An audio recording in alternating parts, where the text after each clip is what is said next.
सरकारने दिलेल्या आश्वासनाची पूर्तता न केल्यामुळे आज राज्यभरात ठाकरे गटाच्या वतीनं मोर्चा काढण्यात येत आहे। आज या मोर्चाचा 5वा दिवस आहे। गेल्या 5 ते 6 दिवसापासून ठाकरे पक्षाच्या वतीनं राज्यभरात आंदोलन करण्यात येत आहे। क्या हुआ तेरा वादा असं या आंदोलनाला नाव देण्यात आलेलं आहे। आपण जर या ठिकाणी बघितलं तर ठाकरे गटाचे पदाधिकारी या ठिकाणी मोठ्या संख्येनं या मोर्चामध्ये सहभागी झालेले आहेत। खरं तर महायुती सरकारने सत्तेमध्ये येण्यापूर्वी जी आश्वासनं दिली होती ती तरी पूर्ण न झाल्यामुळे ठाकरे गटाचे पदाधिकारी आक्रमक झालेले आहेत। स्वतः माजी आमदार संतोष सांबरे आपल्या सोबत आहेत। काय सांगाल, आज तुम्ही ट्रॅक्टर मोर्चा काढलेला आहे? महायुती सरकारने निवडणुकीच्या काळामध्ये जे जे काही आश्वासनं दिले होते, छोटे वायदे केले होते, ते वादे आज कुठे हवेत विरलेले आहे असा प्रश्न या महाराष्ट्रातील जनता आणि शेतकरी विचारत आहे। शेतकऱ्यांच्या कुठल्याही मालाला भाव नाही। शेतकऱ्यांची संपूर्ण कर्ज माफी करू असं आश्वासन या सरकारने दिलेलं होतं। शेतकऱ्यांच्या कोणत्याही मालाला या ठिकाणी भाव मिळत नाही। लाडक्या बहिणीच्या संदर्भात यांनी वादा केला होता की आम्ही 2100 रुपये वाढवून देऊ, परंतु या उलट त्यांनी 10 लाख लाडक्या बहिणींना त्या योजनेतून वगळलेलं आहे। शेतकऱ्यांना 24 तास आम्ही वीज देऊ, पण आज 4 तास सुद्धा शेतकऱ्यांना वीज मिळत नाही। अनेक प्रश्न आहे। शेतकऱ्यांना पूर्णपणे या सरकारने वाऱ्यावर सोडलेलं आहे। लाडक्या बहिणी या त्रस्त झालेल्या आहेत।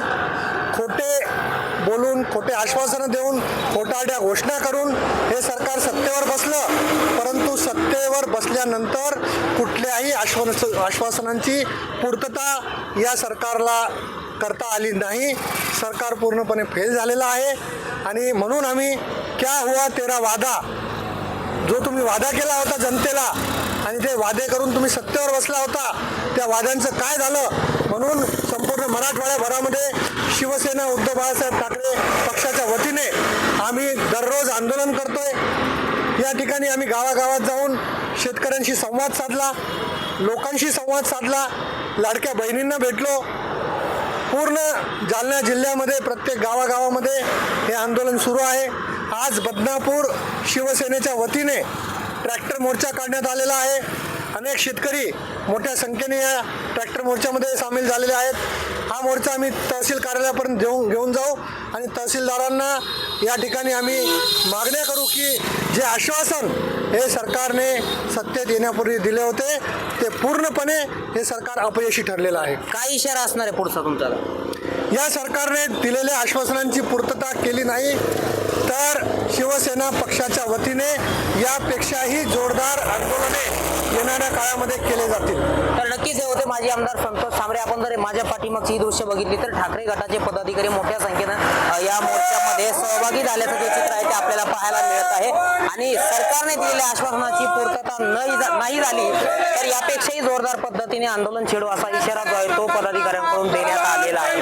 रामनाथ राखणे, TV9 मराठी, बदनापूर, जालना।